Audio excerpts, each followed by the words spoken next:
Bueno, buenas tardes a todos. Vamos a comenzar el tercer día de la semana de ecología y hoy vamos a hablar del cambio climático y de cómo está afectando a Cantabria y de cómo afecta a la economía. Para ello contamos con Javier Díez del IFCA, Instituto de Física de Cantabria, y del CSIC, Consejo Superior de Investigaciones Científicas. Pertenece al grupo de Clima y Ciencia de Datos. Lleva más de 15 años analizando grandes cantidades de información para hacer proyecciones del clima. Y él nos va a hacer una pequeña introducción del cambio climático y nos va a hablar de los efectos que está creando el cambio climático en Cantabria. Y por otro lado, tenemos a Marcos Fernández, profesor titular de Economía Aplicada en el Departamento de Economía de la Universidad de Cantabria. Y nos va a hablar del impacto económico del cambio climático. Cuál va a ser la transición justa y una breve aproximación. Y nada más, os dejo con ellos y espero que os guste. Vale, pues buenas tardes a todos y gracias por estar aquí y gracias a Floren por invitarme. ¿Se me oye bien? Sí.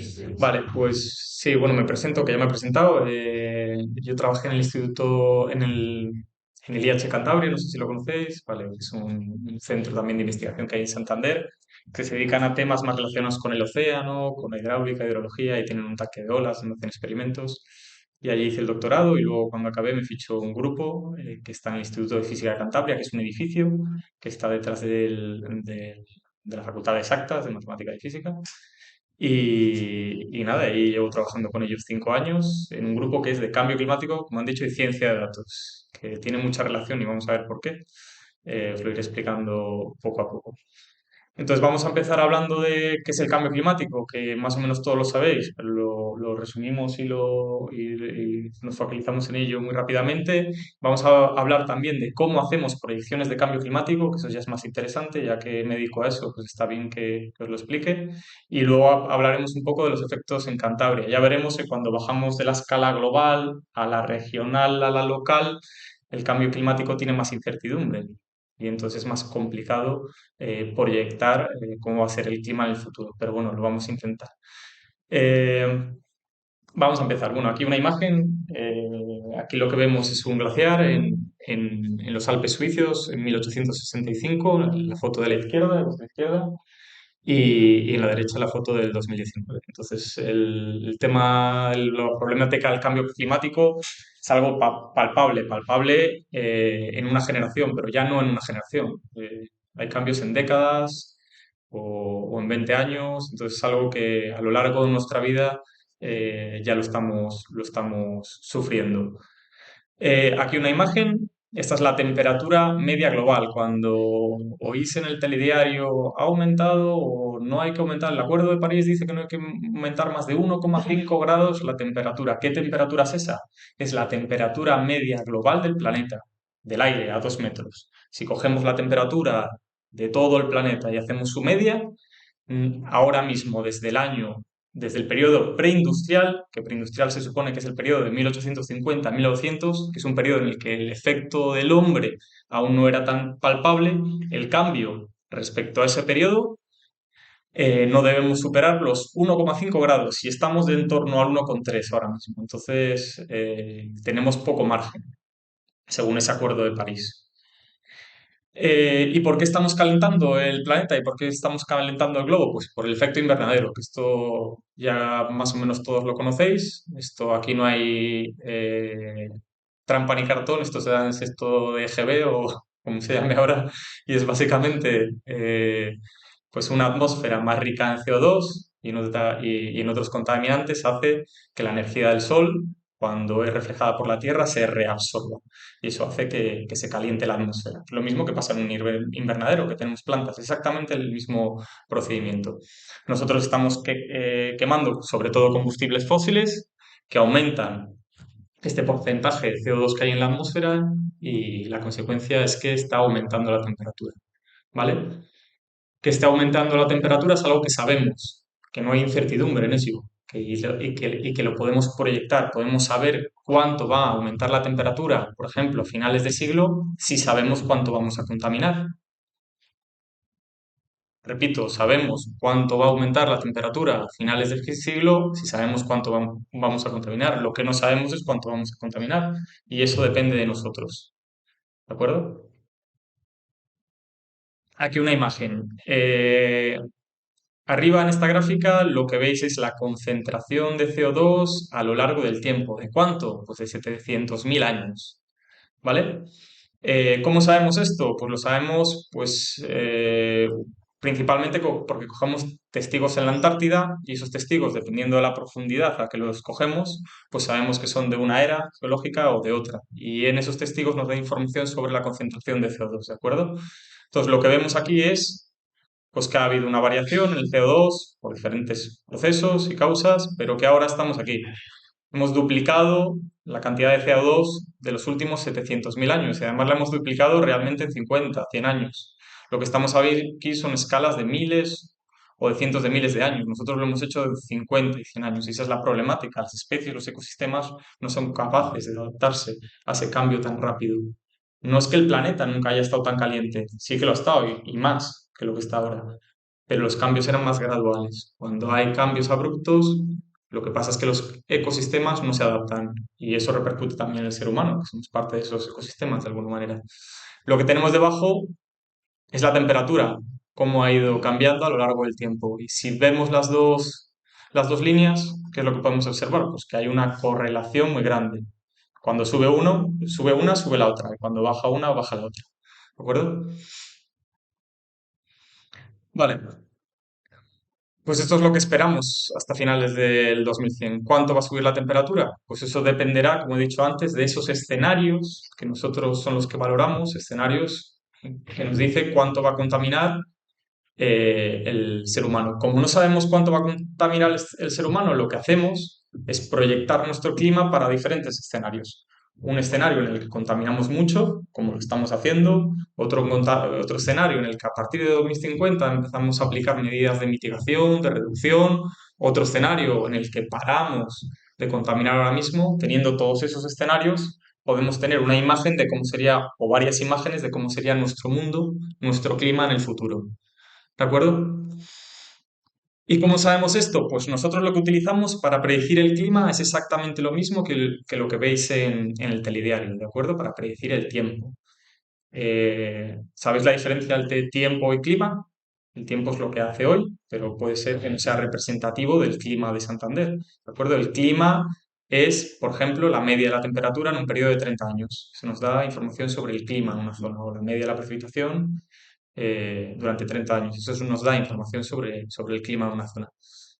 Entonces, cuando vosotros veis en el telediario que va a llover mañana o que no va a llover mañana, lo que están utilizando es un modelo numérico, que veis aquí. Es un modelo matemático, un modelo físico, un modelo que resuelve diferentes ecuaciones de física, termodinámica, etcétera, y que las resuelve en muchos puntitos del planeta. ¿De acuerdo? Por ejemplo, ya sabéis que tenemos 360 longitudes, 180 latitudes. Pues, por ejemplo, los modelos que ahora mismo nuestros superordenadores pueden trabajar con ellos tienen una resolución aproximada, los modelos globales tienen una resolución aproximada de un punto cada 100 kilómetros. ¿De acuerdo? Ahora mismo no hay ordenadores capaces de simular el clima en el mundo, repito, para una resolución mayor. ¿De acuerdo? ¿Por qué? Porque hay que multiplicar esos 360 puntitos de longitudes por esas 180 latitudes por muchas capas de elevación, 50, 60, porque el clima nosotros no lo damos en la superficie, es al revés, lo damos en la atmósfera y vamos bajando 50 capas de alturas y todas esas ecuaciones se tienen que ir resolviendo cada paso de tiempo, horario, de aquí a 2100. Entonces, imaginaos la cantidad de millones de ecuaciones que se tienen que resolver, ¿de acuerdo? Para dar información. Eso sería un modelo global, un modelo de cambio climático. Los modelos que se utilizan para predecir el tiempo son estos mismos modelos un poco más simplificados porque solo tienen la componente atmosférica, ¿de acuerdo? Entonces, ¿cómo funcionan esos modelos? Tenemos la información de cómo es el tiempo ahora, porque tenemos termómetros, tenemos globosonda, tenemos información de satélite, alimentamos a nuestro modelo numérico con esa información y a lo largo del tiempo va resolviendo esas ecuaciones y nos va diciendo cómo va a ser el tiempo. ¿de acuerdo? Como no sabemos exactamente cuál es cómo son las condiciones iniciales de la atmósfera, porque no las sabemos, entonces hay cierta incertidumbre. Por eso no sabemos predecir el tiempo bien, hay mucha incertidumbre, ¿de acuerdo? Porque esa incertidumbre viene derivada de las condiciones iniciales de la atmósfera con la que alimentamos en nuestro modelo, ¿de acuerdo? Pues para analizar el cambio climático, lo que hacemos es forzar a nuestro modelo y le metemos en la componente atmosférica más CO2, mucho más CO2, según esos escenarios. Y entonces ese modelo a lo largo del tiempo nos va diciendo cómo va a ser el clima, ¿vale? Esto es un poco complejo, pero está bien que tengáis al menos unas nociones. Es un modelo numérico, un modelo matemático que resuelve ecuaciones, ¿de acuerdo? En el tiempo y en el espacio. Cuando hacemos una predicción atmosférica a 3 días vista, a 1 día vista, lo único que hacemos es alimentar al modelo con cómo es la atmósfera ahora. Cuando hacemos cambio climático, forzamos al modelo con cuánto vamos a contaminar nosotros, de aquí a 2100, por ejemplo, ¿de acuerdo? ¿Y por qué hablaba que está vinculado el cambio climático y la ciencia de datos? Porque ahí entra la ciencia de datos. Sin computación, sin programación, sin superordenadores. El centro en el que trabajo yo tiene un clúster que así se llaman los superordenadores. Sin él no podríamos hacer esas simulaciones que son tan costosas. ¿De acuerdo? Vale, entonces, hay un organismo que es el IPCC, que es el Panel Intergubernamental de Cambio Climático, que es un comité de expertos, de científicos, que se reúnen cada 6 o 7 años, en realidad están reunidos siempre, pero cada 6 o 7 años generan un informe, ¿de acuerdo? El primero fue en los 90 y, bueno, antes de los 90, perdona, y ahora estamos en el sexto informe que salió en el 2021, ¿de acuerdo? Y el mensaje de estos informes ha sido desde un primer informe en el que el ser humano podía tener un efecto en este cambio climático hasta ahora que es rotundo y que hay una certidumbre muy grande en que el ser humano 100% es parte de este cambio climático, ¿de acuerdo? Todas estas COP que se escuchan en las radios, se reúnen también estos expertos para, de alguna manera, poner medidas a escala global para reducir esta contaminación o estos efectos. Entonces, alguno de los mensajes que lanza este panel intergubernamental de cambio climático, del que mi grupo, mi jefe, ha sido uno de los autores principales, que ya os diré lo que hemos hecho, por si luego lo queréis ver un poco en casa vosotros, es que los cambios recientes en el clima son generalizados, rápidos y cada vez más intensos, y no tienen precedentes en miles de años, ¿de acuerdo? Entonces, ¿qué pasa? La concentración de CO2 es la más alta en al menos 2 millones de años. ¿De acuerdo? El aumento del nivel del mar, ritmo más rápido de crecida en al menos 3.000 años. Área de hielo marino en el Ártico, nivel más bajo en al menos 1.000 años. Retroceso glaciares sin precedentes en al menos 2.000 años. ¿Vale? Estos son mensajes así un poco generales. Vale, aquí lo que os estaba contando, desde esta época preindustrial que la veis aquí, desde 1850 hasta 1900, esto está un poco desactualizado, pues ya hemos calentado el 1,2, 1,3 grados. Según el Acuerdo de París, deberíamos parar, dejar de contaminar el 1,5. ¿Por qué? Porque los expertos saben que a partir de ese grado de calentamiento empezarían a pasar cosas que no nos interesan, ¿de acuerdo? Algunas de estas cosas, veis aquí que todo el mundo se calienta. Aquí que tenemos es cómo sería un mapa del mundo si aumentase 1 grado la temperatura media. Si aumenta 1 grado la temperatura media, lo que vemos es que no aumenta de manera homogénea en todo el globo. De hecho, en la Antártida, en el Ártico, las regiones polares es donde más aumenta. ¿De acuerdo? También aquí en el Mediterráneo aumenta un poco más, en las zonas continentales va a aumentar más. Vemos aquí un puntito azul. Esto es debido a la corriente del Golfo, ¿vale? La corriente del Golfo funciona porque hay un gradiente de temperatura entre el Polo Norte, que es la zona de latitudes altas, y el Ecuador. Como ese gradiente de temperatura se está relajando de alguna manera, pues esta corriente del Golfo que trae agua caliente y que trae precisamente agua caliente a Europa y que por eso tenemos este clima templado a esta latitud, que si no sería mucho más fría, se está debilitando. Entonces, si superamos ese 1,5 grados, vamos a ver qué pasa con esta corriente del Golfo, que igual la acabamos de debilitar del todo y sería un cambio drástico para Europa. Eso es lo que llamamos, hay gente que lo llama Black Swan o son eventos poco probables, pero que si pasan tendrían consecuencias catastróficas. ¿De acuerdo? Aquí, ¿qué tenemos? si en vez de hablar de escenarios de escenarios de contaminación, hablamos simplemente de cómo sería el mundo para 1,5, para 2, para 3 o para 4 grados, pues podemos analizar un poco estas imágenes fijas, ¿no? Esos acuerdos, esas COP que te dicen no comentar más de 1,5 o 2 la temperatura. Pues esto sería como tendríamos el planeta. Si paramos en 1, si paramos en 2, si paramos en 4. Si paramos en 4, algunas regiones, aunque no se ve aquí, del Ártico, pues llegan a calentarse 15, 16 grados. ¿De acuerdo? Si calentamos el mundo, 4 grados, que es en la línea en la que vamos ahora mismo, para finales de siglo. En España sería de en torno a 7, 8 grados, ¿de acuerdo? Que es una barbaridad. De media, hablamos. ¿Vale? Y esto con la precipitación. Si aumentamos 2 grados la temperatura, ¿qué pasaría con nuestros regímenes de precipitación? ¿Qué pasaría con nuestra precipitación? Si aumentamos 4 grados, ¿qué es lo que veis en estos mapas? Lo que vemos es que si aumenta la temperatura, hay más evaporación y por lo tanto llueve más. En realidad va a llover más, pero esta lluvia se va a registrar sobre todo más en zonas de océano. ¿Vale? Las zonas secas del planeta continentales van a ser más secas y sobre todo, al haber más calor en la atmósfera, esta precipitación va a ser más intensa, más extrema, va a llover más en menos tiempo, lo cual a nosotros tampoco nos interesa, porque como sabéis, para que sea un recurso para nosotros necesitamos que llueva de manera constante, que nieve, disponer de esos recursos en el tiempo.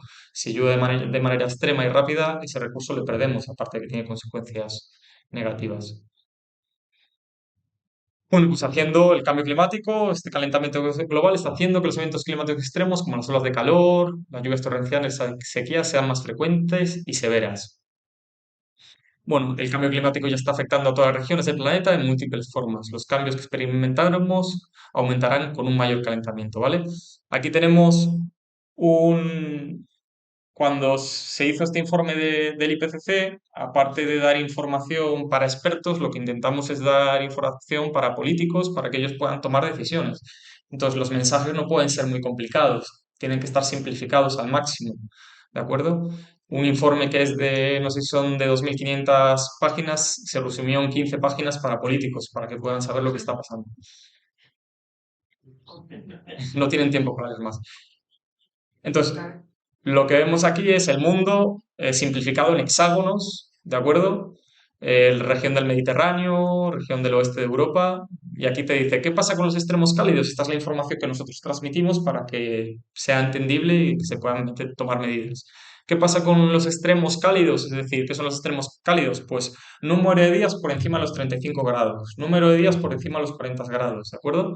¿Qué pasa en la región del Mediterráneo, que es la que nos corresponde? Pues que está aumentando, de hecho está aumentando en 41 de estos hexágonos, solo no están decreciendo en ninguno. Y no hay confidencia, no hay significancia. Los modelos que nosotros corremos no muestran un acuerdo solamente en 2 o 3 regiones, ¿de acuerdo?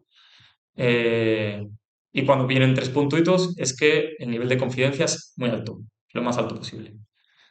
¿Vale? Esto no lo he dicho, pero cuando analizamos el cambio climático, estos modelos no tenemos solo uno, tenemos muchos modelos.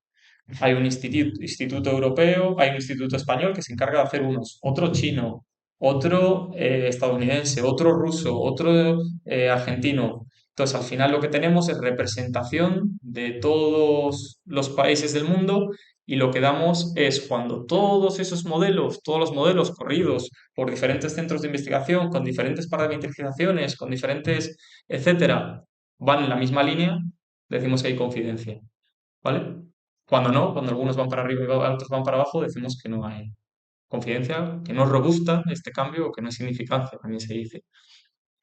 Entonces, de alguna manera, en el IPCC, en este panel intergubernamental de cambio climático que os hablo, están representados todos los países del mundo. Y además, aunque es un trabajo ingente de muchos años, no hay dinero de por medio, lo cual está muy bien para que no haya intereses económicos. Esto al final lo promueve la ONU.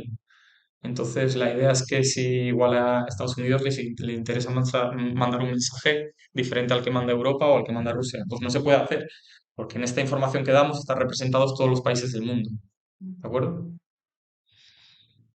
Extremos de precipitación diaria, pues bueno, también con un nivel de confidencia un poco menor, ya vemos que la precipitación es una variable mucho más difícil de predecir que la temperatura, también está aumentando, ¿eh? Con algo menos de confianza, pero también está aumentando.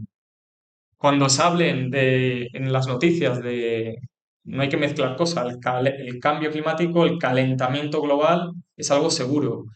Que aquí vayan en Cantabria a aumentar los extremos de precipitación, pues es difícil de saber en Cantabria. A nivel regional, de región del Mediterráneo, sí. En Cantabria en concreto tendríamos que utilizar un modelo con una resolución espacial de en torno a kilómetros para poder resolver los procesos de pequeña escala. Cantabria es muy compleja. Como sabéis, la orografía de Cantabria es muy difícil, muy compleja. Tenemos el litoral. Entonces, para resolver eso, necesitaríamos acoplar un modelo de alta resolución y generar información para Cantabria. Como os he dicho antes, los modelos globales tienen un punto cada 100 kilómetros. Entonces, Cantabria quedaría representada toda Cantabria aproximadamente por un punto, ¿vale? Por eso luego hay modelos regionales, ya os hablaré un poco de eso. Sequías agrícolas, pues también, bueno, hay cambios. Simplemente, esta es la información, simplemente para que lo sepáis, que les estamos dando, que les damos a los políticos, más simplificada. Se requieren reducciones inmediatas, rápidas y a gran escala en las emisiones de gases de efecto invernadero para limitar el calentamiento a 1,5 grados, ¿vale? Ultimátum científico. Las emisiones deben tocar techo antes de 2025 y luego caer drásticamente para evitar una catástrofe climática, ¿de acuerdo? Para poder no superar esos 1,5 grados en 2025 tenemos que empezar, que es ya mañana, a dejar de emitir ya a mediados de siglo, ya tener una transición terminada dentro de 25 años, ¿de acuerdo? Las emisiones deben reducirse lo antes posible y llegar a cero a mediados de siglo para mantener ese 1,5 grados, ¿de acuerdo? De hecho, se tendrían que reducir aproximadamente un 50% para el 2030. Vale, a los que os interese, este informe de cambio climático, que es como el vademecum del clima, pues, es el informe de referente de clima, es un libro, pero en este sexto informe lo que hemos hecho es también generar un visor que con el que podéis vosotros jugar desde vuestro ordenador, ¿vale? Si googleáis, ponéis en Google Atlas Interactivo del IPCC, pues tendríais algo de este tipo, ¿de acuerdo? En el que podéis ver todas las regiones para diferentes variables, temperatura, precipitación, etcétera, para el mundo 4 grados calentados. Si nos vamos al Mediterráneo, por ejemplo, pues aquí lo que vemos es cómo aumenta la temperatura desde 1950 a 2100 en esa región del Mediterráneo, ¿vale? Podéis jugar un poco con esto porque hay muchas funcionalidades. ¿Os acordáis que os he dicho que cada centro de investigación corre su propio modelo? Pues aquí están los modelos. Cada uno de estos es una de estas líneas. ¿De acuerdo? Como veis, para la temperatura, todos van para arriba. No hay ninguno que vaya para abajo. ¿Vale? Lo que damos nosotros es la media de estos modelos. Esa es la información. Aunque podría ser entre esto y esto. Es decir, ¿qué pasaría la región del Mediterráneo si el mundo se le calentase 4 grados? Pues podríamos tener entre 4 grados y entre 8 grados. ¿De acuerdo? Pero ¿qué pasa si cambia a otra variable? Que es lo que está contando un poco, la precipitación. Pues en el Mediterráneo se va a reducir, ¿de acuerdo? Pero si vamos a otras regiones, que no es el Mediterráneo, por ejemplo, esta, pues ya vemos que no sabemos. Los modelos, hay una incertidumbre, los modelos, unos van para arriba y otros van para abajo. Por eso tenéis que tener muy claro cuando digan las noticias que va a aumentar o que va a reducir, hay algunas cosas que sabemos lo que va a pasar, hay otras que no lo sabemos. Estos modelos son modelos complejos, no lineales, y es muy difícil de saber, de proyectarlos a finales de siglo. ¿De acuerdo? Seguimos y entramos ya en Cantabria, ¿eh? Eh, Vale, bueno, esto es lo que os he hablado, aumentos en los extremos de precipitación, podéis navegar un poco por este visor si tenéis interés. Vale, ¿qué va a pasar en Cantabria? En Cantabria, algunos aspectos generales, algo que sí sabemos, ¿de acuerdo? Pues que la temperatura media anual va a aumentar significativamente, depende del escenario, depende de cómo nos comportemos entre esos 4 grados a finales de siglo o entre esos 8 grados, ¿de acuerdo? Descenso significativo de la precipitación en algunas zonas de Cantabria, no en todas. Ya veremos que en Liébana se está reduciendo la precipitación y esto es algo que sí que vemos, que los modelos que nosotros corremos, que ya veréis que son un poco diferentes, sí que lo están viendo. Ecosistemas vulnerables, pues ¿cuáles son los más vulnerables? Lagunas, ríos, arroyos de alta montaña y también bosques, que son precisamente los autóctonos de aquí, robledales y bosques de hayas. ¿Por qué? Porque necesitan una cierta temperatura. ¿De acuerdo? Con mucho calor esos bosques no sobreviven. Y aquí hay algo muy interesante con estos bosques, es que los bosques crean sus propios ecosistemas. De hecho, cuando entráis en un bosque de robles o de hayas, hay una temperatura y una humedad diferente a cuando estáis fuera. ¿Qué pasa si cortamos, si talamos ese bosque? Que ya no se puede volver a generar ese bosque en esas condiciones, porque seguramente ese bosque esté a una altitud menor de la que debería, ahora mismo con las condiciones climáticas que tenemos, ¿de acuerdo? Por eso hay que conservarlos. Las playas, pues el aumento del nivel del mar hace lógicamente, que el agua está más alto, que el oleaje impacte a una altura mayor y que haya una erosión de las playas. Entonces, cada vez vamos a tener que hacer más dragados artificiales, ¿de acuerdo? Incremento de la temperatura del agua, que puede hacer cambios en las redes tróficas y variación de las especies, y también el riesgo de incendios, que va a aumentar directamente porque va a haber más temperatura y eso hace que haya menos humedad en el aire. Como hay menos humedad en el aire, los incendios serán más extremos. Precisamente por eso los incendios aquí se provocan con viento sur, ¿no? Porque hay poca humedad y porque hay mucho viento. Vale, aquí entramos en Cantabria. Estos son mapas en Cantabria que hicimos en el 2010 o en el 2008. Desde entonces no se ha hecho nada a 1 kilómetro de resolución, ¿de acuerdo? Aquí hemos utilizado estos modelos grandes globales y hemos utilizado unas técnicas que en este caso son estadísticas para regionalizar ese clima, para ver qué va a pasar en el clima en Cantabria, ¿de acuerdo? Entonces, ¿qué tenemos? Esta es la temperatura media diaria en Cantabria, este mapita de aquí, desde el 73 hasta 2003. Y aquí tenemos tres escenarios, uno de emisiones bajas, otro de emisiones altas. Y vemos qué pasaría en Cantabria a finales de siglo, ¿no? A mediados de siglo y a principios del siglo XXI. Entonces vemos que dependiendo de en qué escenario de emisiones estemos, pues el mapa de Cantabria será muy diferente, ¿no? Al que tenemos ahora. Si ahora ronda en algunas zonas, pues puede rondar los 18 grados de media, pues aquí superamos los 22 con creces, ¿vale? De media, hablamos de media, ¿de acuerdo? Entonces, si seguimos, y bueno, aquí por ejemplo, este sería para el Valle del Líbano, ¿de acuerdo? Este es un aumento, ya podría aumentar de en torno a 4 grados la temperatura media en el Valle del Líbano, por ejemplo, para finales del siglo XXI, ¿vale? Y esto es lo que os comentaba de la precipitación. Este sería el mapa de precipitación actual. Lo que vemos es en azules donde llueve, en amarillos y naranja donde llueve menos. Y en estos mapitas lo que vemos es, bueno, pues que para un escenario de emisiones altas, pues esta mancha de lluvia que se da en la zona de los valles pacíficos, pues empieza a desaparecer. Y sobre todo que esta zona, que ya son secas de por sí, la zona de Liébana, de Campoo, pues que se hacen mucho más secas. De hecho, en Campoo y en Liébana el clima se está pareciendo más al Mediterráneo cada vez, ¿vale? Ya no tenemos un clima al que le afecte el Atlántico prácticamente, ¿de acuerdo? Y no sé cómo vamos de hora. Vale. Y yo creo que por aquí paramos. No sé si vamos a hacer ronda de preguntas o... Pues, sí, después. Sí, bueno. Esto dejo ahí, perfecto. Sí, claro.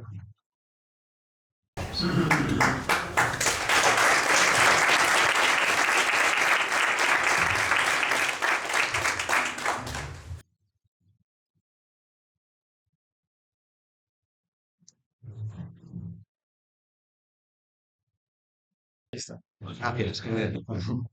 Perfecto. Buenas tardes.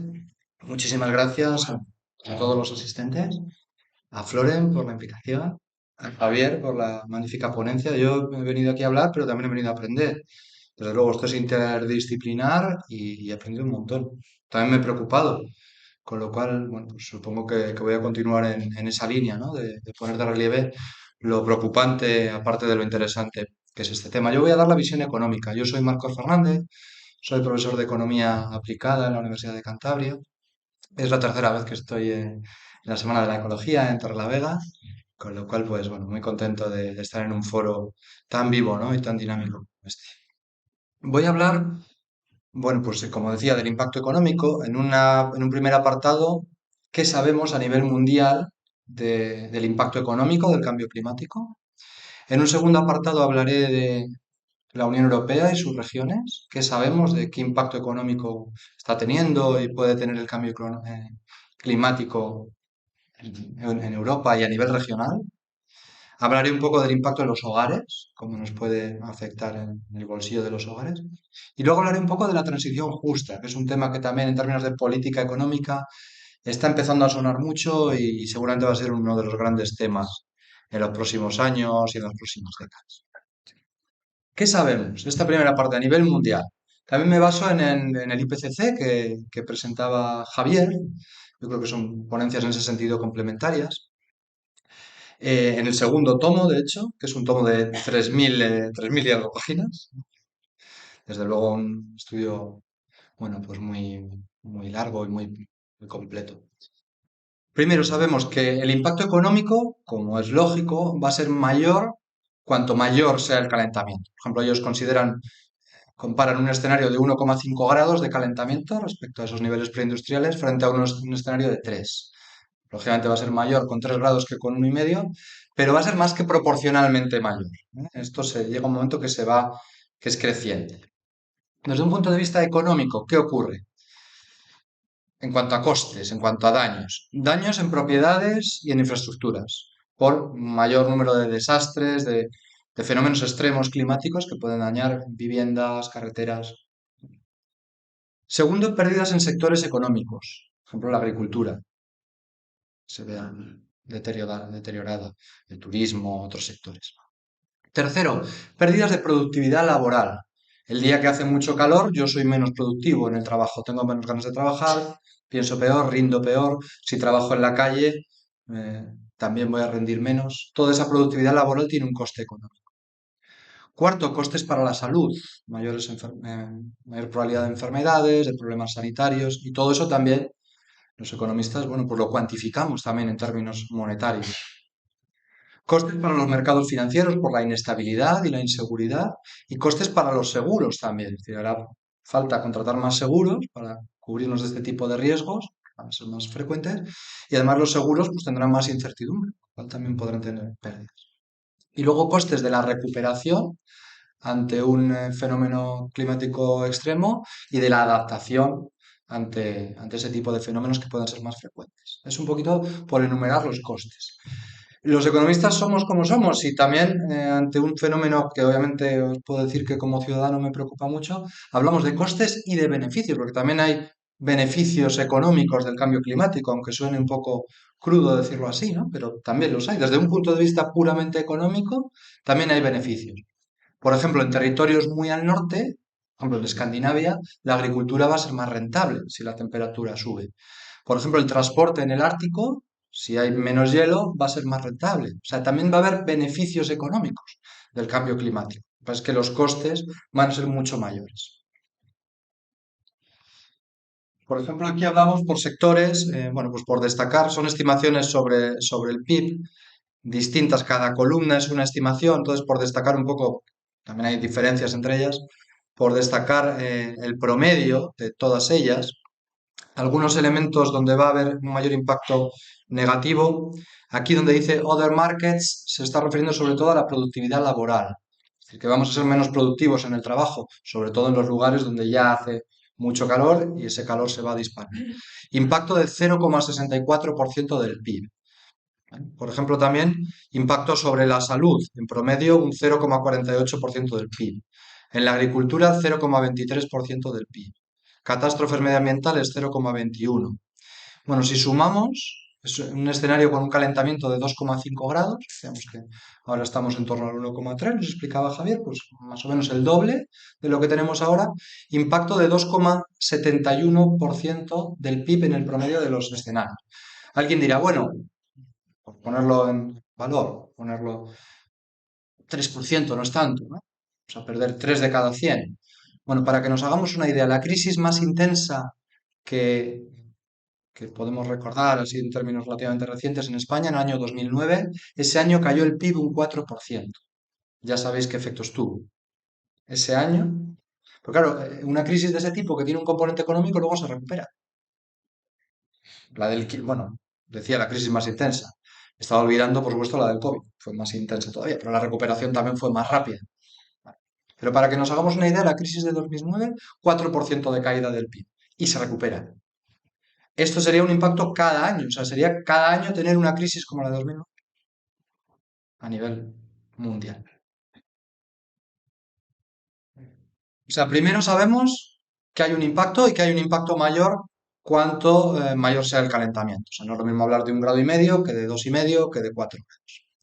Segundo, las estimaciones, si los físicos ya nos dicen que esto está por ver y que hay una variabilidad, los economistas todavía tenemos más incertidumbre. Primero, porque no sabemos cuánto vamos a contaminar y segundo, porque tenemos distintas formas de medirlo y los estudios pues tienen una mayor disparidad, dependiendo, por ejemplo, no solo del nivel de calentamiento, obviamente, sino también dependiendo de la metodología que use. Lo que sí parece que estamos de acuerdo es que las pérdidas no se van a incrementar con el calentamiento de forma lineal, sino de forma creciente. Es decir, que si el calentamiento es de 3 grados, las pérdidas no son el doble que si el calentamiento es grado y medio. Que si el calentamiento es de 4,5, 4,5 grados, las pérdidas no son el triple que si es grado y medio, sino que es un crecimiento es unas pérdidas que van más que proporcional, crecen más que proporcionalmente.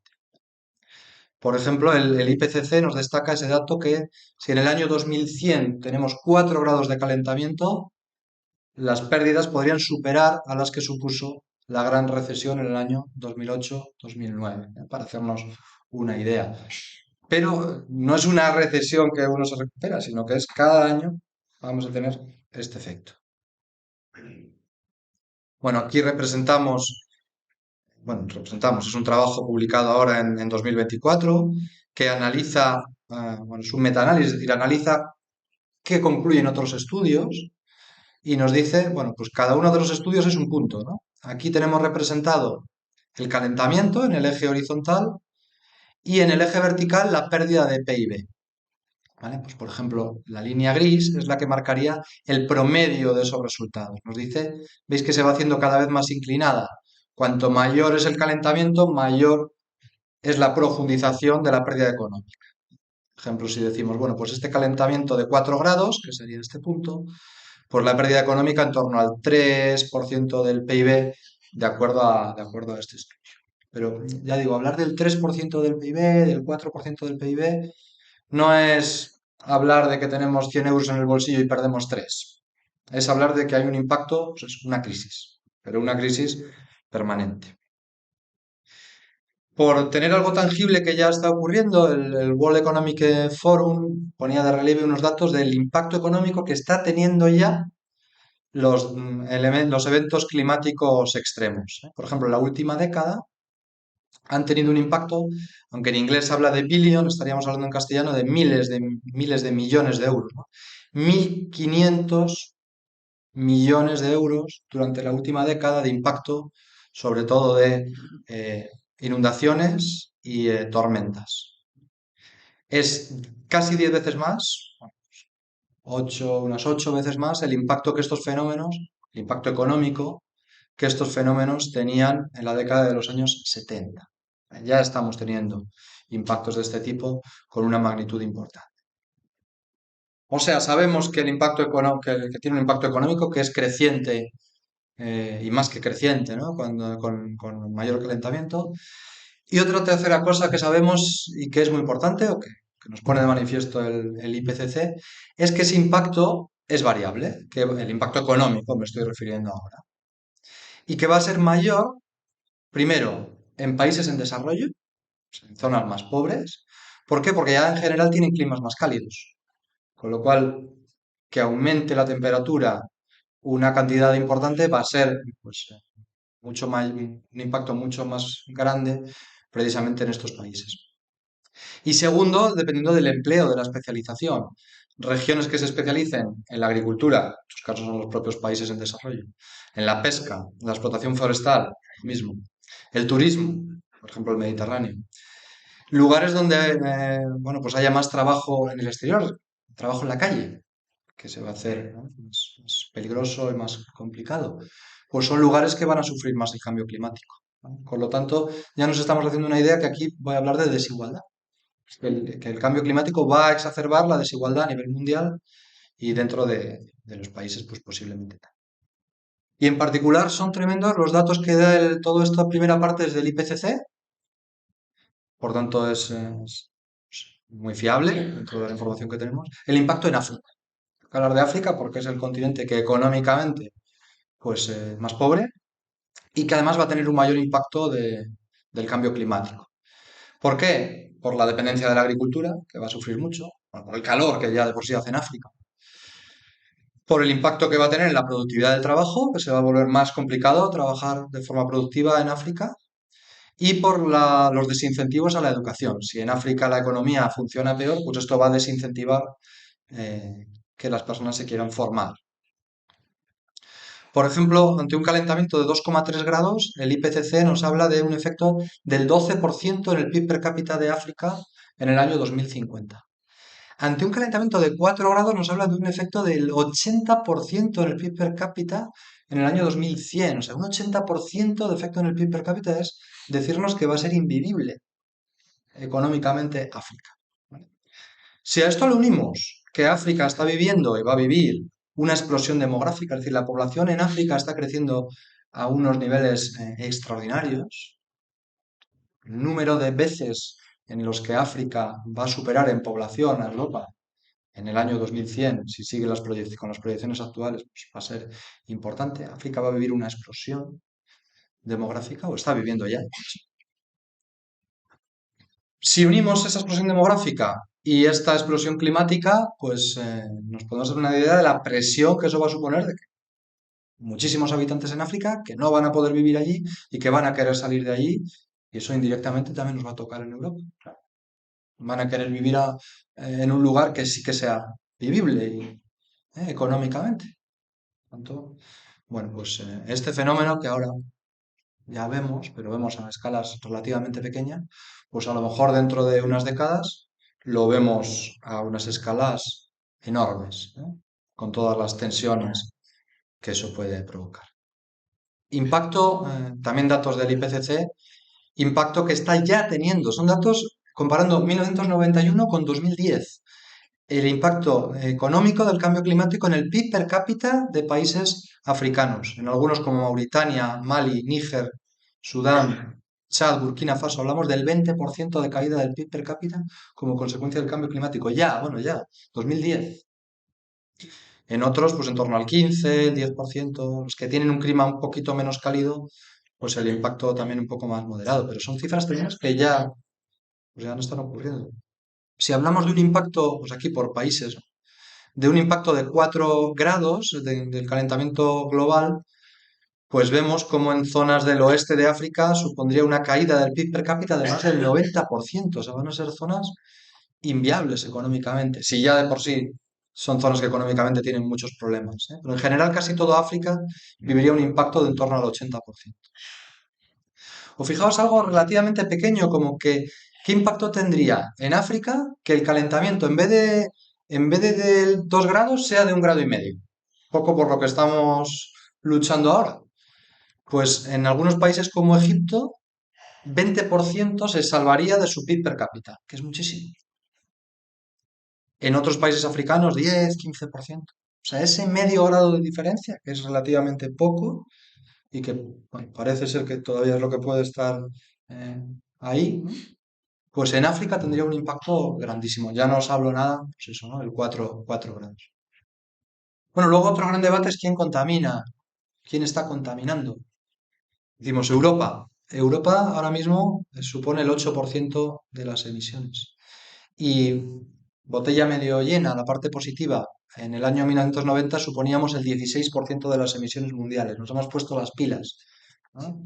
También es verdad que otros han crecido más y por tanto China, por ejemplo, antes emitía poco porque económicamente tenía menos componente, ¿no? Entonces, bueno, nosotros decimos, estamos liderando la lucha contra el cambio climático? Bueno, vale, eso es la botella medio llena.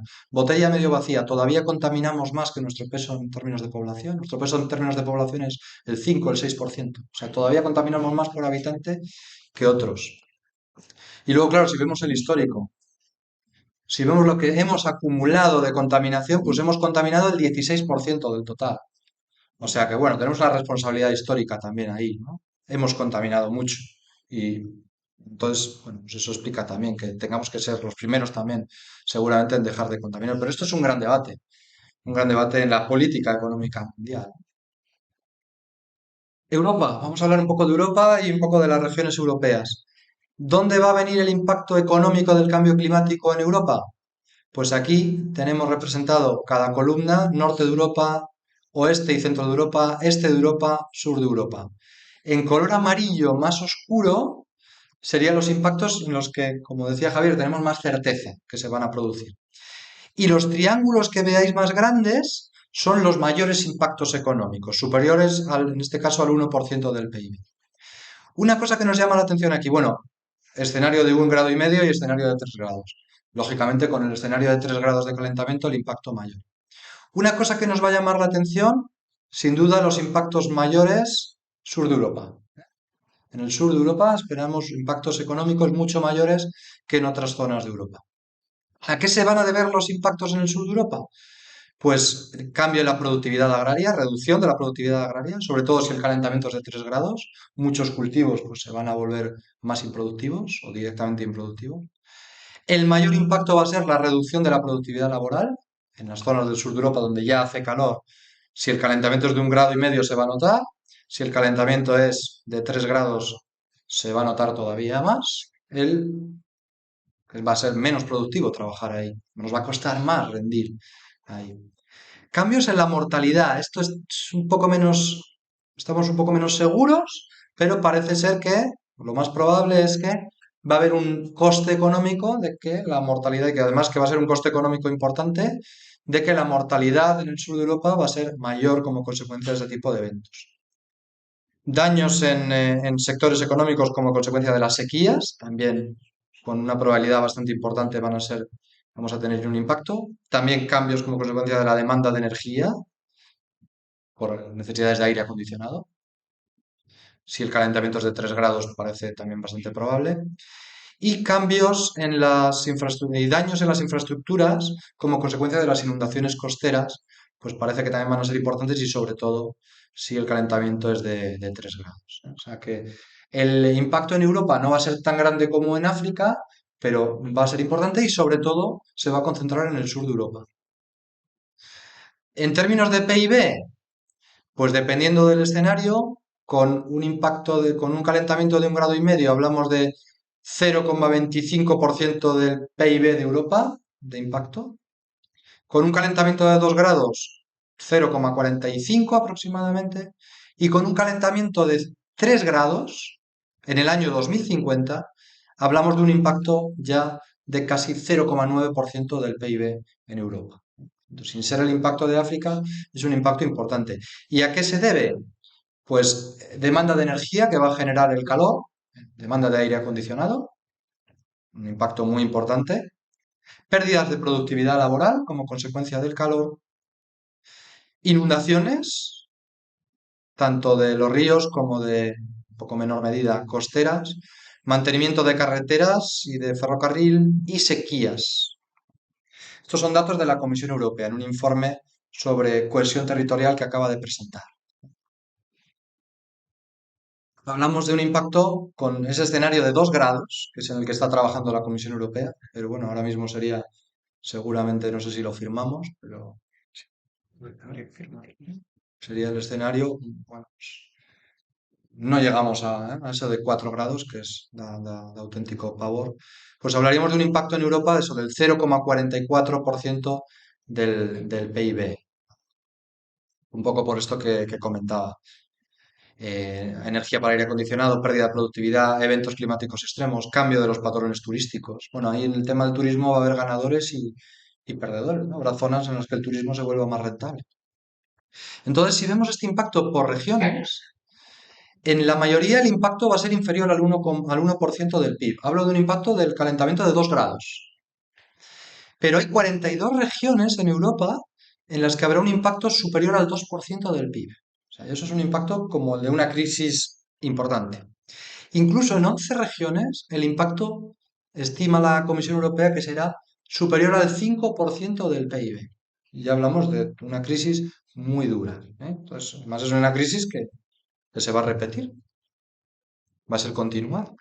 Aquí tenemos el mapa. ¿Qué zonas van a sufrir ese mayor impacto? ¿Qué regiones?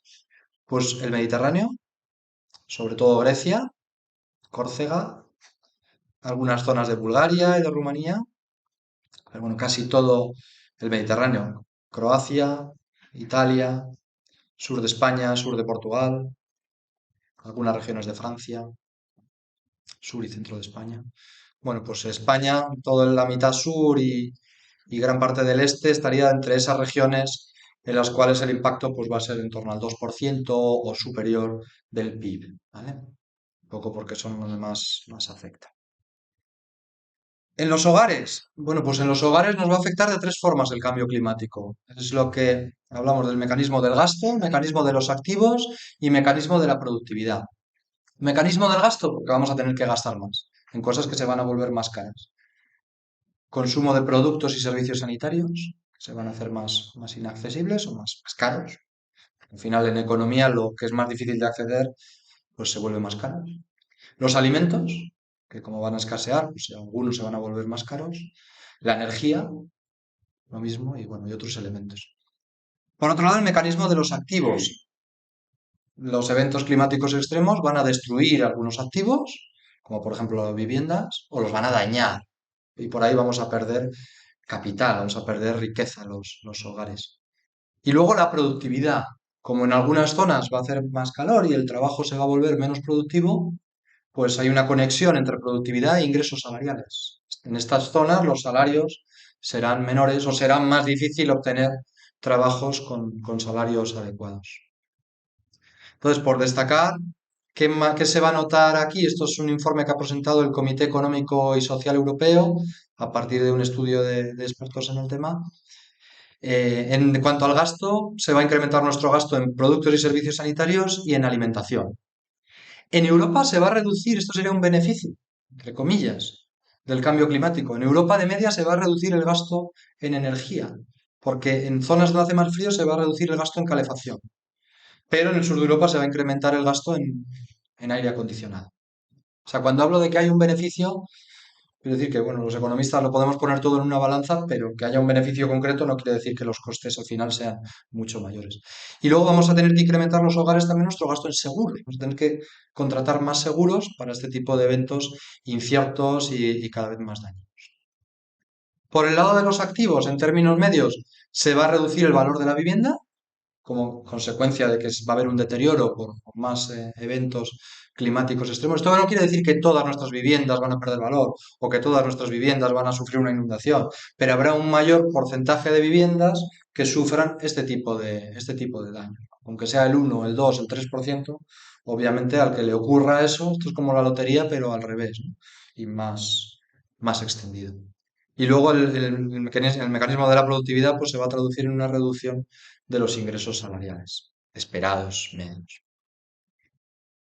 Eso también va a tener efecto sobre la desigualdad, porque donde más se va a sufrir la desigualdad, el impacto del cambio climático en Europa va a ser en regiones, hemos visto, del sur de Europa. Podemos volver a poner el mapa.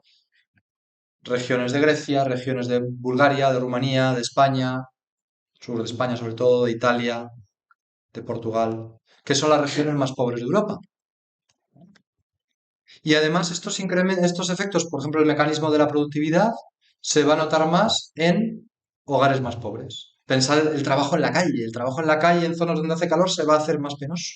Va a ser menos productivo también. ¿Eh?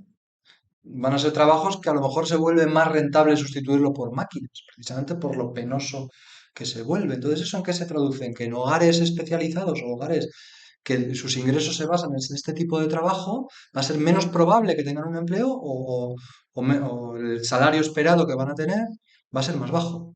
Por tanto, eso va a llevar a que se incremente también el riesgo de pobreza, sobre todo en las regiones del sur de Europa. O sea, el impacto del cambio climático en Europa lo van a sufrir más regiones más pobres y dentro de esas regiones lo van a sufrir más hogares más vulnerables, más pobres. Entonces, la desigualdad seguramente se va a incrementar. Bueno, y ya para cerrar, un tema que ya digo está muy de moda, que estamos trabajando aquí en Cantabria y que, bueno, pues será necesario que también desde las ciencias sociales, como somos la economía, pues nos pongamos en ello, que es la transición justa. ¿Qué es esto de la transición justa? Bueno, pues seguramente todos hemos oído hablar de la transición verde. ¿Qué quiere decir la transición verde? Pues que tenemos que ir hacia una economía que contamine menos, para tratar de, dentro de los escenarios que dibujaba Javier, pues ir a los menos malos. Entonces, en la economía nos tenemos que poner las pilas también para hacer una transición hacia contaminar menos y lo antes posible. Vale, pues sabemos que ese proceso va a tener ganadores y perdedores. Globalmente vamos a ganar, globalmente es un proceso que vale la pena, pero no todos vamos a ganar o no todos van a ganar. ¿Vale? Habrá quien gane doblemente, gane como al reducirse el cambio, al reducirse la magnitud del cambio climático y gane, por ejemplo, porque encuentre un empleo trabajando en el sector de las energías verdes, pues ese ha ganado dos veces, pero habrá quien pierda.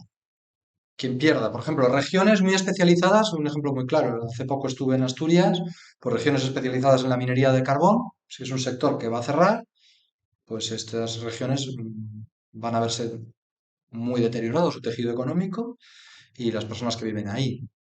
Regiones muy especializadas en la industria electrointensiva, es decir, la industria que contamina mucho o que requiere mucha energía. Esa industria tendrá que adaptarse, pero eso tendrá un coste. Y por medio habrá industrias que no sobrevivan. Regiones especializadas en el turismo que tienen un clima cálido. Pues vamos a ver si, cómo se produce esa adaptación. Es decir, habrá regiones y habrá sectores económicos que van a perder. Por otro lado, habrá ganadores, como decía, las nuevas oportunidades de empleo. Bueno, pues la idea de la transición justa es equilibrar un poco más ese ganadores y perdedores. Es decir, si en términos globales, si hacemos una transición verde, en general vamos a ganar o en promedio vamos a ganar, pero sabemos que va a haber ganadores y perdedores, la idea de la transición justa es vamos a tratar de que los perdedores pierdan lo menos posible y que los ganadores, en eso que ganan, pues lo repartan. Un poco la idea. Es decir, a nivel regional, que es más fácil de entender, vamos a nivel europeo a dar ayudas a las regiones más vulnerables ante la transición verde. ¿Vale? Esto ya se está planteando en el noveno informe de cohesión. Es decir, tendremos que sacar dinero de las regiones y de los países europeos menos vulnerables, favorecidos, y que ese dinero sirva para financiar políticas de ayuda a las regiones más vulnerables. Y que les sirva para, por ejemplo, está hablando la Comisión Europea de potenciar una diversificación económica, es decir, que esas regiones puedan desarrollarse otras actividades. La formación de los trabajadores y la recualificación para que puedan adaptarse a otros sectores. Potenciar la inversión de las empresas en esos sectores. Potenciar la rehabilitación medioambiental, la energía limpia, ayudar en la búsqueda de empleo. Todo esto, claro, son medidas paliativas. Que nadie se piense que por decir esto, bueno, Asturias va a vivir un boom económico porque se le va a dar este tipo de ayudas. O que eh, las regiones polacas que tienen una mayor relación con la minería del carbón, una mayor dependencia de la minería del carbón, van a vivir un boom económico, van a vivir un declive. Pero la idea es amortiguar ese declive y para eso hace falta fondos, hacen falta políticas. Por ejemplo, aquí tenemos en este mapa, en color rojo, las regiones que más contaminan por habitante. Veis que esto no todas contaminamos por igual. Por ejemplo, Asturias, por ejemplo, Castilla y León, por ejemplo, algunas regiones de Polonia, algunas regiones del este de Alemania, de la República Checa, regiones donde hay una industria más electrointensiva, donde hay una minería del carbón. La minería del carbón va a cerrar. Pero, ¿qué políticas se van a dar para ayudar a las regiones a que ese impacto sea menos dañino? ¿O vamos a hacer simplemente un libre mercado? Es decir, que la gente que trabaja en esas regiones se vaya a vivir a otro sitio. Esa es un poco la idea, de la transición justa. O cuando hablamos de una industria electrointensiva, ¿qué hacemos? ¿Que esa industria caiga y desaparezca? Que directamente esa industria se vaya a otro país donde sí que pueda contaminar. Lo pongo así con ejemplos muy crudos, ¿no? Para que veamos un poco estos debates, ¿no? O vamos a ayudar a esa industria a que se adapte a contaminar menos y pueda seguir existiendo en Europa industria. Es un poco lo que yo creo que tenemos que reflexionar. Yo creo que hace falta una política que nos ayude a lidiar con estas cosas, ¿no? Y bueno, me gratifica, me deja un poquito más tranquilo que la Comisión Europea, que muchas veces confía demasiado en el libre mercado, os puedo hablar de la, pero bueno, seguramente la conocéis mucho mejor que yo, la reconversión industrial de los años 80, ¿no? Decía que tenía que ser el libre mercado el que nos lleve a que la industria desaparezca, ¿no? Bueno, pues ahora está diciendo, no, hace falta políticas, que no van a ser el maná, pero cuanta más política haya, pues mayor margen habrá para amortiguar ese impacto económico. Por ejemplo, aquí en este mapa de la izquierda, peso que tiene en el empleo la industria del carbón, la minería del carbón. Por ejemplo, en España, todavía en Asturias, tiene un peso importante, en algunas zonas de Alemania, de Polonia, de Chequia, de Bulgaria. Pero esas son regiones que van a sufrir mucho como consecuencia de la transición verde, pero la transición verde nos conviene hacerla. Claro, hay que ayudar a esas regiones. Esa es la idea, la transición justa. Peso de la industria electrointensiva, vamos, la industria intensiva en emisiones de carbono, que en algunas regiones españolas, por ejemplo en Navarra, o sea, aquí hablamos de la industria química, la industria del refino del petróleo, la industria del papel, la industria de los minerales no metálicos, la industria del metal, la industria del motor, de la fabricación de vehículos, son industrias que emiten mucho carbón. Pero ¿cómo se van a adaptar esas industrias? Pues desde luego es una cosa que nos puede preocupar, ¿no? Este es un mapa que elabora la Comisión Europea. Son las regiones, los territorios que ya se están beneficiando de planes de transición justa. Bueno, si nos vamos a España, que es lo que podemos conocer, pues seguramente esto nos puede parecer poco, ¿no? Porque ¿qué vemos aquí? Pues zonas pues muy basadas con una economía muy basada en la minería del carbón. En las provincias porque es a nivel provincial, ¿no? Asturias, León, Palencia, Teruel, etcétera. Basadas en la minería y centrales térmicas también. Por ejemplo, el caso que ha sido muy sonado también en Coruña, ¿no? De la zona, la comarca de Aspontes. Claro, son zonas, bueno, se cierra la minería del carbón y se cierran las centrales térmicas, zonas que sufren mucho, ¿no? Entonces, bueno, ayudas a esas zonas. Pero probablemente cuando lo vemos aquí en el mapa, decimos, bueno, pues esto no es suficiente. Pero es un buen ejemplo de lo que podría ser esta transición justa que creo que hay que profundizarlo mucho más. Vemos, por ejemplo, los países nórdicos, todas las zonas del norte, ¿no? Que son más despobladas y se están beneficiando también de ayudas a la transición justa. O el norte de Francia, también, ¿no? Una zona también vinculada a este tipo de sectores económicos. Y simplemente por comentar un poco lo que estamos trabajando aquí en Cantabria estamos participando, estamos liderando. Una compañera del Departamento de Economía, Judith Clifton, es la coordinadora a nivel europeo de un proyecto de investigación, el proyecto GreenPaths, en el que trabajamos universidades, la sociedad civil, por ejemplo está Intermon participando, y queremos estudiar la transición justa, y queremos tratar de contribuir a mejorar este proceso. Es decir, toda esa interacción entre la parte verde y la parte social. Dos preocupaciones que, bueno, pues tenemos a la vez. Yo tengo a la vez, por ejemplo, y como ciudadanos podemos tener esas dos preocupaciones a la vez. ¿Cómo vamos a hacer el proceso de la transición verde? Y a la vez problemas sociales, problemas de los territorios vulnerables, personas en situación de pobreza. Bueno, cuando interactúan estas dos cosas, cuando hablamos de una transición verde que si no la hacemos bien, pues puede tener efectos negativos sobre la desigualdad, sobre regiones vulnerables. ¿Cómo mejoramos ese proceso? ¿Cómo mejoramos ese proceso? Eso es lo que vamos a estudiar. Bueno, pues si tenéis más interés, estamos aquí en el LinkedIn, tenemos una página web y, por ejemplo, bueno, pues este es un mapa que hemos elaborado como uno de los primeros pasos. Lo que hemos hecho es una revisión de la literatura, una revisión de los documentos para ver. Yo, por ejemplo, estoy trabajando en el tema de la industria, ¿no? Y me interesa mucho el tema del equilibrio regional, del equilibrio territorial a nivel europeo. Entonces, ver cómo, por ejemplo, una cosa que se está estudiando y que me interesa mucho meterme es el incremento del voto a partidos antieuropeos vinculado a zonas que están sufriendo problemas económicos y que se puede exacerbar si esas regiones quedan abandonadas ante el proceso este de la transición verde, ¿no? Es decir, que las personas que vivan allí pues acaben optando por opciones, bueno, pues vamos a decir, más antieuropeas, ¿vale? Extremas, lo estamos viendo ahora, pues, de extrema derecha, estamos viendo de salirse de la integración europea. Europa tiene que hacer estas cosas bien, ¿eh? Porque si no se genera un problema de cohesión, que ya estamos viendo y ya se está estudiando. Bueno, pues los economistas también podemos estudiar eso, desde partiendo de una evidencia más exacta, como puede tener un físico, nosotros vamos luego al terreno de las ciencias sociales y también vemos cosas, ¿no? Más, donde hay más margen para la opinión, para la política, para la actuación y para distintos posicionamientos, pero que también podemos actuar. Bueno, dejo también algunas referencias. El informe del IPCC para toda la parte del impacto económico mundial. Este estudio más técnico y un poquito más complejo para el que quiera, bueno, pues profundizar en qué metodologías hacen este tipo de estudios. Este informe de la Comisión Europea me parece muy accesible, muy divulgativo para ver el impacto del cambio climático en Europa y en las regiones europeas. Bueno, tiene un capítulo dedicado a eso, pero me parece muy accesible. Y luego este otro estudio para la parte del impacto en los hogares europeos. Bueno, y el proyecto que estamos haciendo nosotros, que estamos empezando, pero que también, bueno, pues poner sobre la mesa cuestiones que creo que son. Muchísimas gracias.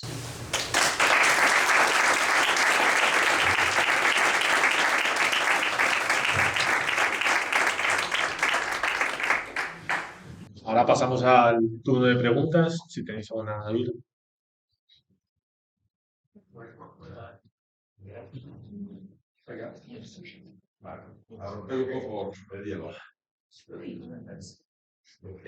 Una para Javier.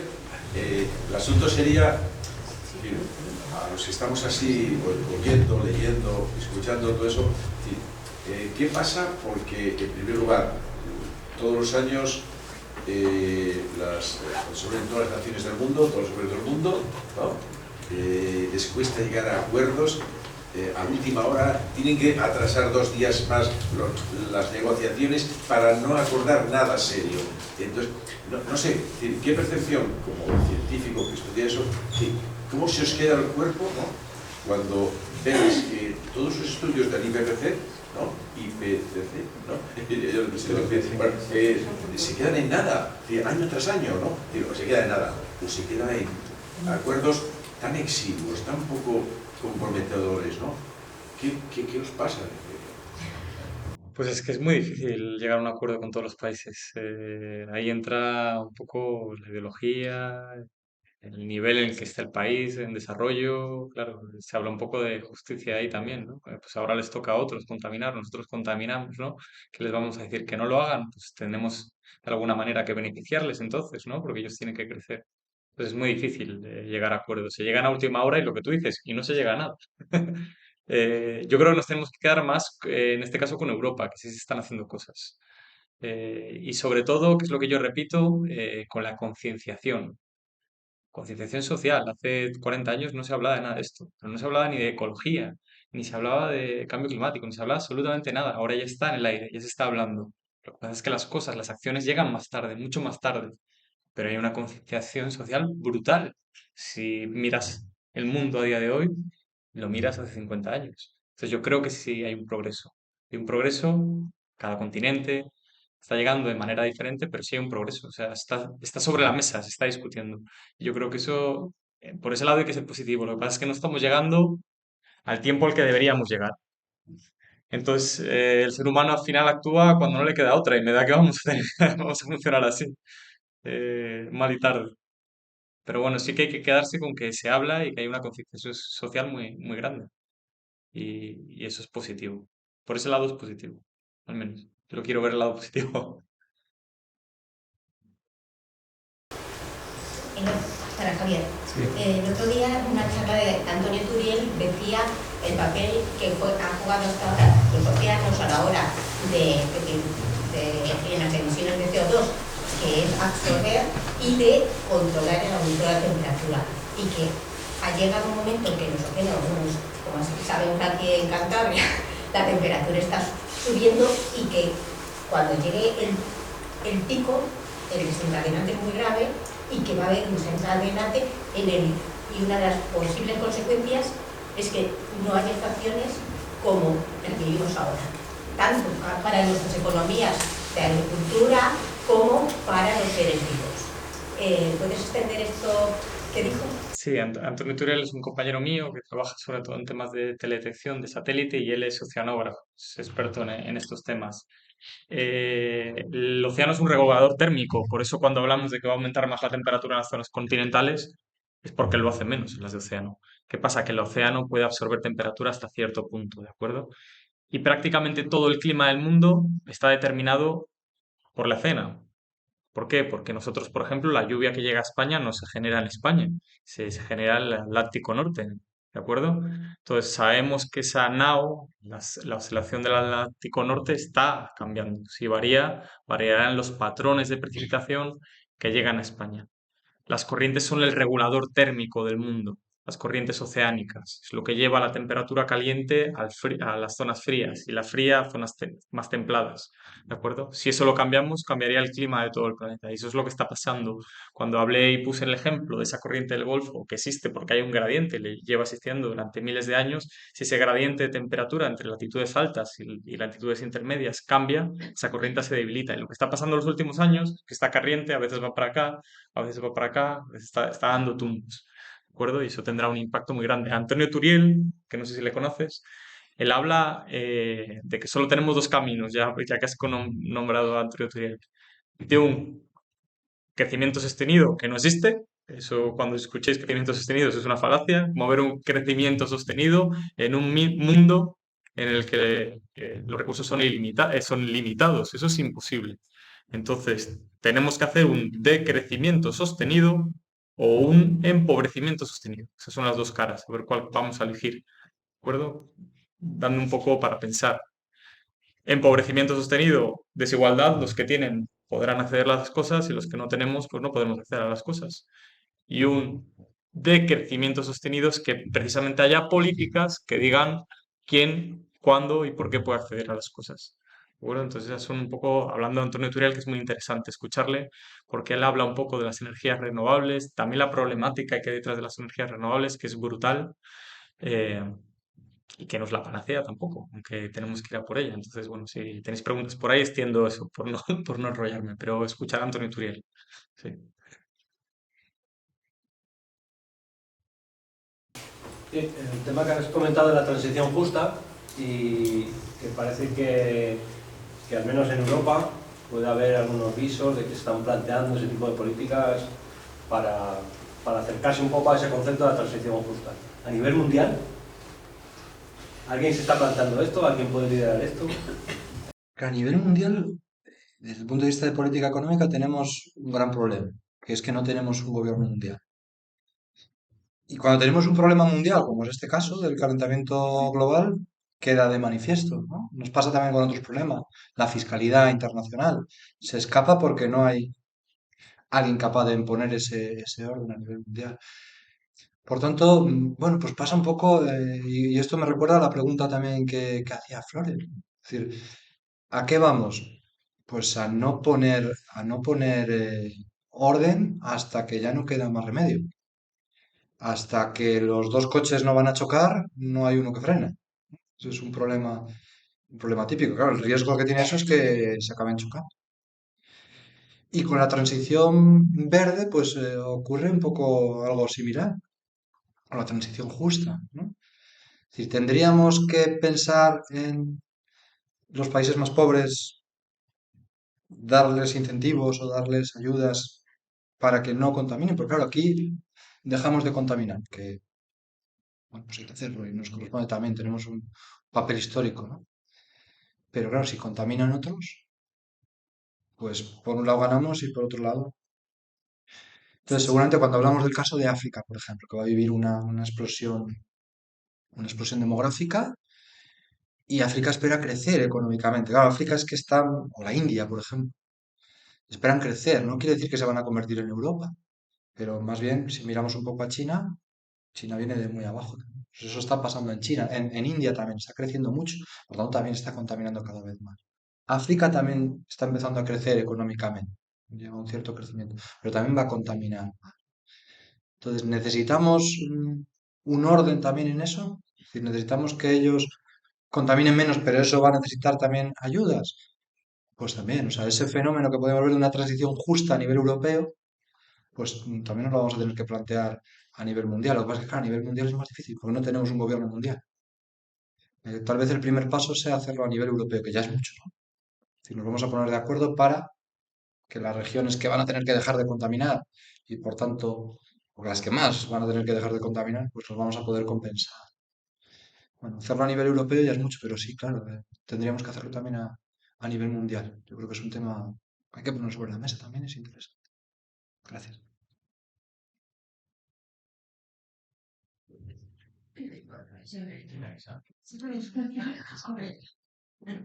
Yo quería por un lado daros las gracias porque yo creo que habéis hecho unas charlas espléndidas y habéis sacado además los temas bonitos que hay detrás de este tema, que es el tema de la desigualdad, de quién ha contaminado y quién tiene esa responsabilidad, y me parece precioso. Y preguntaros si sabéis si en Cantabria se está haciendo, alguien está haciendo un seguimiento de algo que a mí me resulta preocupante. Yo paseo mucho por el bosque y el año pasado, paseando con un profesor de ecología que organiza en Cantabria todos los años un doctorado de forestales, comentábamos los dos que los hayedos el año pasado estaban como en la selva negra cuando se estaba muriendo por la contaminación y la lluvia ácida y todo aquello, que los pinos estaban llenos de piñitas. Las hayas el año pasado estaban cuajadas de hayucos, y ahora paseas por el bosque y el suelo está así de yucos como yo no lo recuerdo en la vida. Entonces mi pregunta es, ¿hay alguien que está haciendo un seguimiento de eso? Que a mí me parece preocupante. ¿Se debe al cambio climático? ¿Lo sabemos, no lo sabemos? ¿Y alguien se está preocupando de mirarlo? Yo no sé si alguien está haciendo un seguimiento, lo que sé es que los hayedos robledales son ecosistemas muy vulnerables en Cantabria. Y en este caso es por la temperatura, necesitan un ecosistema, necesitan un clima determinado de humedad y de temperatura más frío del que vamos. Es lo que comenté antes. Entonces, si se debe al cambio climático lo que tú comentas, no lo sé. Lo que sé es que ante un escenario de 4 grados, de 3 grados, es muy poco probable que los hayedos y robledales que tenemos a unas elevaciones estén ahí. Estarán más altos, ¿de acuerdo? Pero esos desaparecerán porque no tendrán las condiciones climáticas para desarrollarse ahí.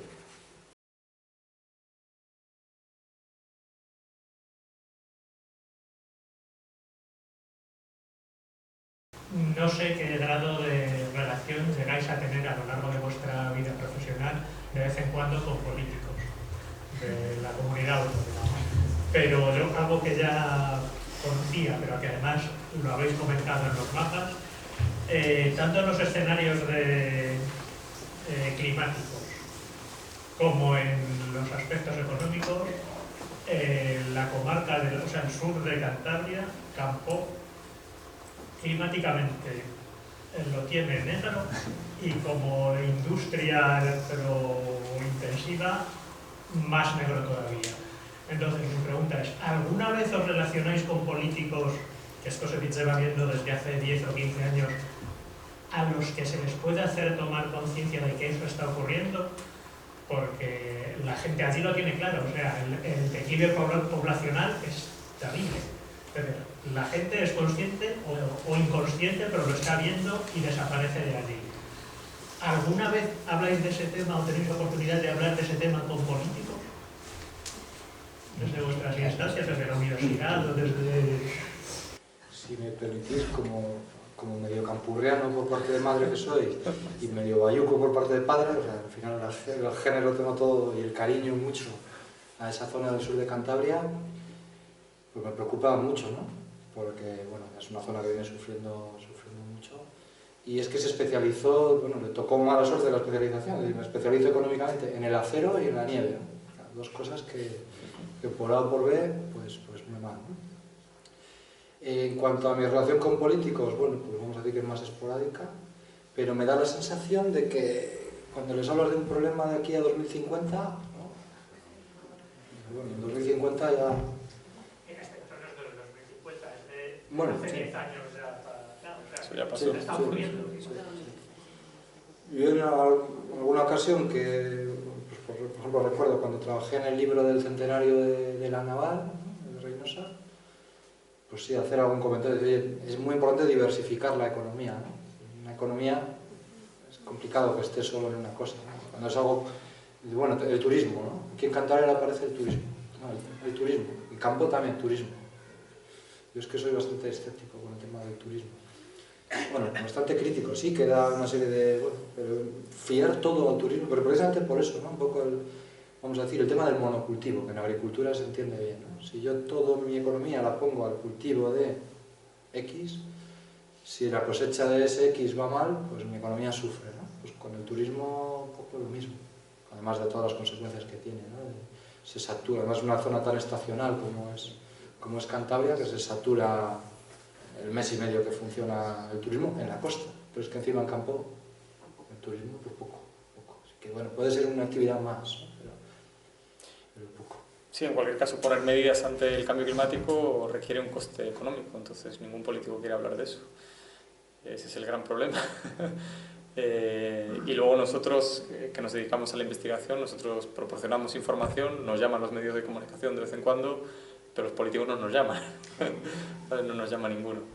Entonces, el gran problema de aquí es que no hay un beneficio económico detrás de esto, o ellos no lo ven. Y el cortoplacismo del que habla mi compañero, que ya no a 2050, es a 4 años. Entonces, a 4 años, pues gastar un dinero en algo que no va a repercutir durante su legislatura, pues como vemos no les gusta. Entonces, en planes más grandes, planes europeos, planes más a medio y largo plazo, sí se habla de estos temas. Y mi jefe, por ejemplo, está en esos paneles, en esos acuerdos o en esas conversaciones, pero a nivel regional no. A nivel regional nada. Nada. Que igual es algo que tendríamos que empezar a hablar en Cantabria, de transición justa, zonas como Campo, zonas como Lesaya, hacer un estudio de ver realmente si puede ser una zona que pierda. Campo parece claro que sí, ¿no? El Besaya, pues también hay que verlo, y otras zonas. Y bueno, ver cómo se puede empezar ya a pensar en políticas, ¿no? Si esto va a ser un gran tema, ¿no? De aquí a décadas. Aquí. Yo os animo a que sigáis con ese esfuerzo, intentar que los políticos lo hagan, pero bueno, yo ya ese esfuerzo ya lo he perdido. Pero bueno, pues animo a lo que sea. Yo pienso que la solución está muchas veces en la gente y que tenemos que educarnos todos, incluso a los políticos, aunque lo hemos perdido, en que a los diversos escenarios que vosotros habéis descrito, que nos eduquemos todos desde pequeños a esos posibles escenarios que vamos a vivir. Incluido, vamos a decirlo, en la avalancha que va a venir de África y que ya está viniendo al racismo, ¿vale? Hay que decir las cosas como son, ¿vale? Entonces nos tenemos que educar en todas esas cosas para que después, la gente pequeña o la gente mediana, después no nos llevemos sustos comprensiblemente, porque ante una, llámalo avalancha, llámalo problema, llámalo que sea, la respuesta va a ser única. Yo no les quiero, porque encima aquí los más pobres van a competir con ellos y viceversa, mientras que los de arriba se lo van a pasar muy bien. Entonces tenemos que educarnos tanto en el cambio climático, en el conocimiento técnico, físico, económico de las cosas, pero en todos los escenarios. Es como salir al monte con una mochila para que pueda pasar todas las cosas. Y educarnos en la cabeza, en el corazón, en el sentimiento, en las ideas y en los conocimientos, ¿no? Y eso lamentablemente los políticos no lo tienen. Entonces tenemos que ser nosotros o la gente la que tengamos que hacerlo con la ayuda vuestra, que bueno, vamos a ver cómo vais, ¿no? Y después, vamos, yo soy medio optimista, ¿no? Quizá porque seamos viejos y porque también luchamos por los que vengan por detrás, ¿no? Es importante. A Javier, los datos que nos habéis dado es que hasta 2008, ¿no? De la interpretación de los posibles escenarios que hay, ¿no? ¿No tenéis datos de 2008 en la actualidad de la posible evolución de lo que pueda pasar en Cantabria? Sí, tenemos hasta el 2100. Estamos... Pero es que ahí teníais unos datos más o menos basados en el 2008. Claro, lo que hacemos es plantear el escenario actual, cómo cambiará en el siglo XXI, comparándolo con unos datos que son de 30 años que llegan hasta el 2008. Es para tener un periodo base que es el actual con el que comparar lo que pasará en el futuro. Y la afección a la zona urbana de las zonas rurales, de todos esos cambios climáticos que tú estás especificando. La diferencia... Muchísimo más. Por ejemplo, el año pasado vinieron aquí tus jefes, que una charla bastante guapa también, y nos decían también que aquí en la parte se estaba estudiando, en la parte de la guía de Quedes de Estuarces para acá, la posible afección que se podía tener en las zonas riberas, ¿no? De las riberas y cosas así, ¿no? Entonces, bueno, es una pregunta. Y después al economista. Yo pienso que tú has dicho que los beneficios de que había en la parte norte, incluso que en la Antártida se fuese ¿cómo se llama?, abriendo paso, incluso que en el norte, en la agricultura, iba a volver otra vez a tirar para adelante por el cambio climático, por las subidas de temperaturas. Yo pienso que al contrario, en el momento que se estén destruyendo todos los yacimientos que hay de petróleo, de gas y de tierras raras allá arriba, lo tenemos claro, tenemos petróleo para 50 años más, y por tanto, por mucha conversación que hagamos en nuestra vida, vamos a seguir consumiendo combustibles fósiles, aparte de los conflictos políticos que se pueda tener, ¿no? Entonces, muchas veces los beneficios de una manera, había que buscar otras palabras para decir que también pueden ser perjudiciales. Pero algo, gracias por la charla. Yo siempre admiro a la gente que sabe más que yo. Y todos estamos en el de aprender, También, yo creo que nosotros hemos aprendido mucho hoy, aprendemos las preguntas, de una intervención relacional. Y lo de los beneficios, lo he contado también un poco medio con chascarrillo, porque claro, es que los economistas, el valor de la vida humana, ¿no? También lo cuantificamos. El valor de la vida humana son 2 millones de euros. También, bueno, dame ahora 2 millones de euros que yo no me quiero morir, ¿no? O sea, lo cuantificamos todo, pero hay cosas que son difíciles de cuantificar, ¿no? ¿Cuánto vale el medio ambiente? Pero los economistas le damos un valor a todo. Eso es que... En cuanto a lo que ha comentado de los combustibles fósiles, la idea que hay detrás de todo eso es que sí sabemos que va a haber, ya hay escenarios también geológicos, no solo de combustibles fósiles, también hay de uranio y de otros materiales que necesitamos. Y va a haber de aquí a todo el siglo XXI. La cuestión es que no va a haber a la velocidad a la que lo consumimos. Entonces, ese es un cambio de paradigma en el sistema que tenemos. Porque no vamos a poder seguir un crecimiento sostenido, esa es la idea, y de ahí va a venir la crisis. Las grandes crisis van a venir por no poder mantener ese crecimiento sostenido. Seguirá habiendo petróleo, seguirá habiendo uranio para centrales nucleares, pero va a haber menos cada vez. No vamos a poder seguir creciendo, ¿sabes? Entonces, es un periodo convulso, pero es un periodo bonito porque va a haber cambios y los vamos a ver nosotros, nuestros hijos, y aquí se van a decidir muchas cosas ya durante este siglo. Y una cosa, con respecto a los objetivos de la Agenda 2030, ¿se están llevando a cabo cambios a nivel político y de las organizaciones? ¿Está sirviendo de algo? ¿Se está haciendo caso a todo eso? ¿Se está llevando a cabo? ¿Sabéis algo? En relación, por ejemplo, a emisiones de CO2, en Europa se están reduciendo, bueno, de una manera importante, no todo lo que habría que reducirse, pero bueno, podemos ser a nivel mundial, bueno, un elemento de referente de decir, oye, se puede reducir las emisiones y seguir económicamente, bueno, no tenemos un crecimiento económico muy bollante, pero tenemos un cierto crecimiento económico a la vez que se reducen las emisiones. Es que el ritmo parece ser que tendría que ser mayor, ¿no? Externalización. Se externaliza, digo. Sí, pero es una placa, creo. Claro, sí, eso también es cierto. Si la industria se mueve... Marcos, has sido aventurado en decir que estás estudiando un asunto reciente, ¿no? ¿Qué está pasando con el asunto electoral en las regiones de Europa que están creciendo la ultraderecha y que suele coincidir con crisis económica? Desgrana un poco eso, porque realmente es un problema para los que estamos aquí y percibimos que eso es un problema para la cohesión europea y para, por ejemplo, la Agenda 2030, ¿no? Por ejemplo. Bueno, yo esto me interesa mucho por decir quién es la persona que vamos a decir es un referente ahora mismo en el estudio de estas cosas, Andrés Rodríguez Pose, si os interesan los trabajos de Andrés Rodríguez Pose, que además es buen divulgador, o sea, le podéis encontrar en YouTube, le trajimos aquí hace un par de años también. Y él un poco lo que venía estudiando es la relación entre voto a partidos populistas, pues en Estados Unidos a Donald Trump, en Europa a partidos antieuropeos, el Brexit estudió mucho también, ¿no? Cómo eso lo relacionaba con el declive económico. Encontró una relación importante en Francia también, voto a extrema derecha, en Italia voto a partidos antisistema, anti-extrema derecha también, y encuentra una relación en su momento, ya en trabajos que están bastante asentados, entre el declive económico de las regiones y el voto a este tipo de fenómenos políticos. Y lo habla del fenómeno que él llama, además es muy bueno encontrando un nombre, la venganza de los lugares que no importan. La venganza de los lugares que no importan. Es decir, esos lugares que las grandes ciudades se han olvidado de ellos y los han dejado de lado, desindustrializados, abandonados, despoblados, depauperados, pues de vez en cuando, o parece ser que ahora, a la hora de votar, dicen, a mí ya me da igual, simplifico un poco, a mí ya me da igual todo y me vengo ahora, ¿no? Ahora voto antisistema, ¿no? En cambio en las ciudades, Londres, en el Reino Unido, ¿no? Soy un ejemplo más cercano, igual que el caso de Estados Unidos, que culturalmente. Londres, que ha comido económicamente a todo el resto de Inglaterra, ha vivido en una realidad. La integración europea, la City, trabajos cualificados, pero Sheffield, por ejemplo, ha vivido otra completamente distinta, ¿no? O Birmingham, pues claro, zonas que llevan sufriendo desde los años 80, desindustrialización, pobreza, empobrecimiento, desigualdad.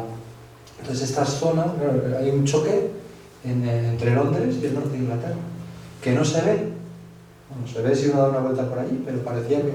Pero se ve en el Brexit. Cuando uno ve el mapa del voto a Brexit, lo ves, ¿qué es esto? ¿No? Que hay un fenómeno económico de eso. ¿Cómo puede la gente decir, me salgo de la Unión Europea? Porque yo ya me veo como perdedor.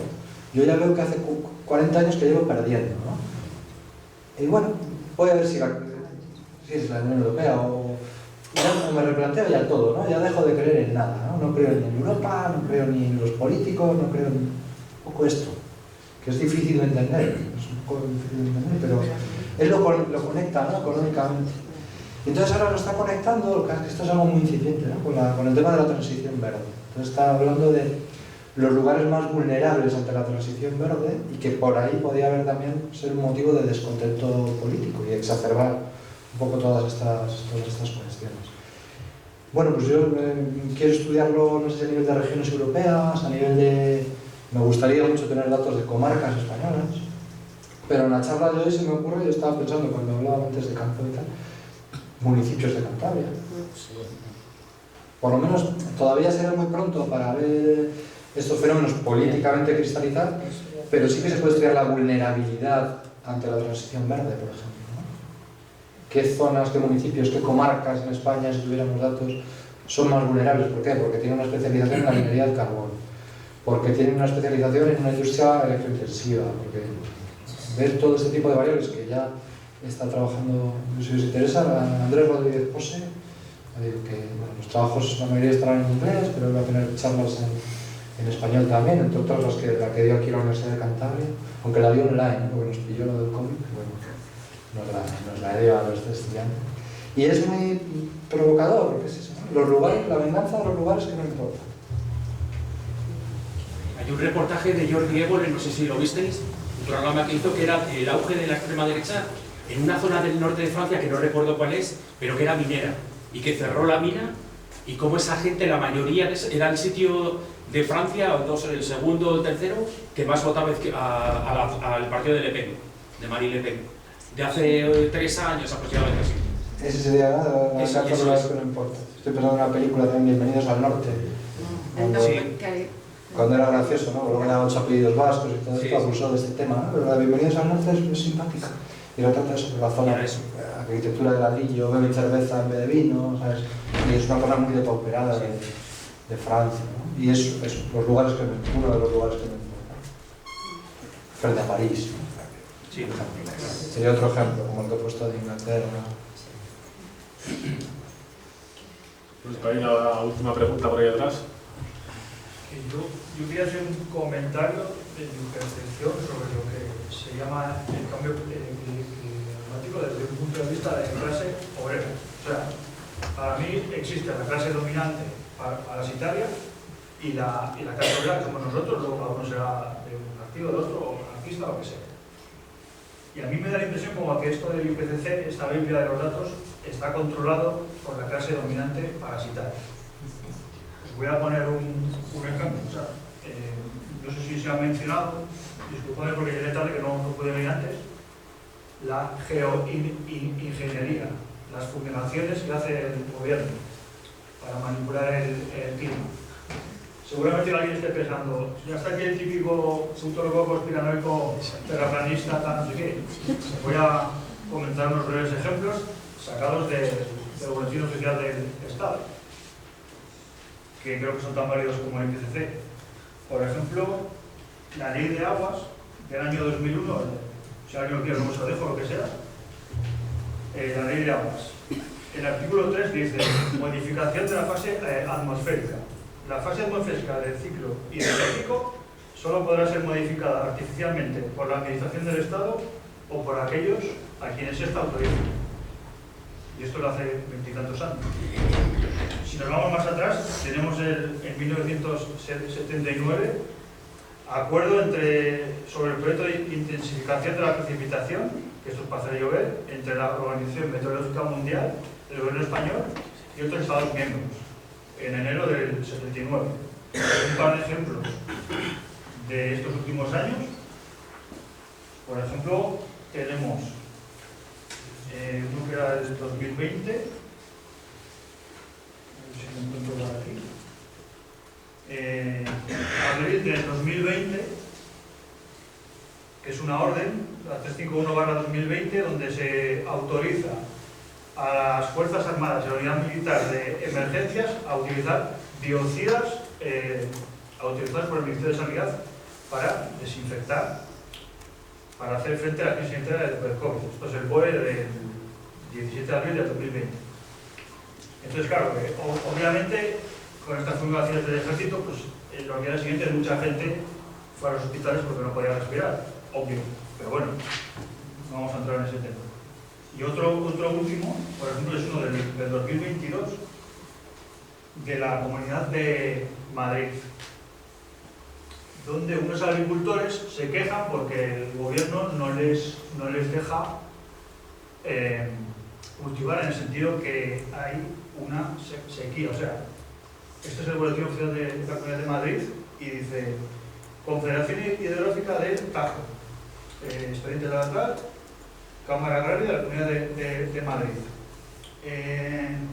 Red antigranizo formada por 24 generadores de yoduro de plata en las comarcas de la Baja Campiña y Las Vegas. Hay una serie de municipios. Entonces, los agricultores de allí se han quejado porque entre varios meses van a tener el gobierno inyectando yoduro de plata a las nubes o lo que sea para que no llueva. Entonces, los gobiernos manipulan el clima. No es una teoría de la conspiración, sino que está regulado en el BOE. Y un último apunte que quería dar. Si tenéis redes sociales, cuando habéis puesto hockey con la o algo así, a lo mejor habéis visto abajo que te ponen una caja de texto que pone consulta cómo está cambiando el tiempo en tu zona. Y un enlace a páginas oficiales. ¿Por qué es esto? Porque una señora que es la secretaria general de las Naciones Unidas, que se llama Melissa Fleming, que también está la charla en internet, que es del Foro Económico Mundial que se habló antes, una charla de Melissa Fleming, si buscáis en internet, 2022, en el Foro Económico Mundial de Davos. Entonces dijo que en las Naciones Unidas se habían dado cuenta de que buscaban en Google el cambio climático y salieron un montón de diferentes informaciones. Entonces lo que han hecho es firmar un acuerdo, y esto está en la web del Foro Económico Mundial. Firmar un acuerdo con Google y demás compañías para que en las posiciones más altas salgan lo que ellos quieran. Entonces, o te borran la cuenta directamente. Entonces yo creo, para concluir ya, que a mí esto del cambio climático, si yo lo meto todo en mi cerebro de clase obrera, no me salen las cuentas. yo prefiero que el dinero se gasta. O sea, no es que no me haya gustado las charlas ni las jornadas. Una cosa. O sea, todas las charlas de la jornada me parecen súper interesantes, pero que no, yo el cambio climático no lo veo como una amenaza, sino que es algo ideado por la clase dominante parasitaria. Siempre aquí hay dos mensajes. Uno, que es que a ti no te interesa que se gaste dinero en eso, y otro mensaje es que no existe el cambio climático. Sí, yo pienso, pero es una opinión personal mía, que es una farsa. Vale. O sea, las opiniones personales en ciencia no están muy avaladas, pero bueno, está bien opinar, por supuesto. La base física del cambio climático es el efecto invernadero, que es lo que he explicado en la primera parte de la presentación, y esto, como he dicho, se da en EGB. Entonces, hay una base física que es clara y que es irrefutable. Todos los cambios de los que has hablado son cambios en la meteorología, no en el clima. Que tú eches partículas de plomo o de lo que sea al aire, que en esas partículas pueda condensar el agua y que llueva, eso es claro, eso lo lleva haciendo China desde hace mucho tiempo, pero eso no cambia el clima de una zona. Eso hace que un día determinado llueva. Todos los cambios de los que has hablado son cambios meteorológicos, no climáticos. Ninguno es climático. El único cambio climático que afecta a escala global y causado por el hombre es por aumentar el CO2 y otros contaminantes en la atmósfera a escala global. Eso es lo único que puede hacer que exista un cambio planetario. La segunda parte, si compensa o no invertir en esto, pues parece que sí, pero como ha dicho mi compañero, algunos saldrán perjudicados. Entonces ahí es donde hay que compensar, para que no haya un win-win, gana-gana y un pierde-pierde, sino que gane y pierde o pierde y gane. Es decir, que haya una compensación. Entonces, la segunda parte que comentas a mí me parece más discutible y yo la entiendo porque yo que me dedico a esto me interesa el cambio climático, lógicamente, y me interesa porque yo investigo en esto y la financiación que tengo es de proyectos europeos, competitivos. Lógicamente es un tema que podría decir, chaval, le interesa que esto exista, ¿sabes? Y a otra persona no. Esa segunda parte es discutible, pero la primera parte es si existe el cambio climático, eso no es discutible. Según tu opinión. No, según la opinión. Si yo que decía que lo tengo en el texto que... Bueno, tenemos que acabar ya. ¿Vale? Sí, discutimos ahora si quieres, yo estoy abierto a discutir. Vale, antes de acabar, deciros que aquí adelante tenemos la hoja para apuntaros para el paseo del domingo entre San Vicente y Ollambre. Va a ser buen tiempo, así que animaros. Y queríamos tener un detalle con los ponentes.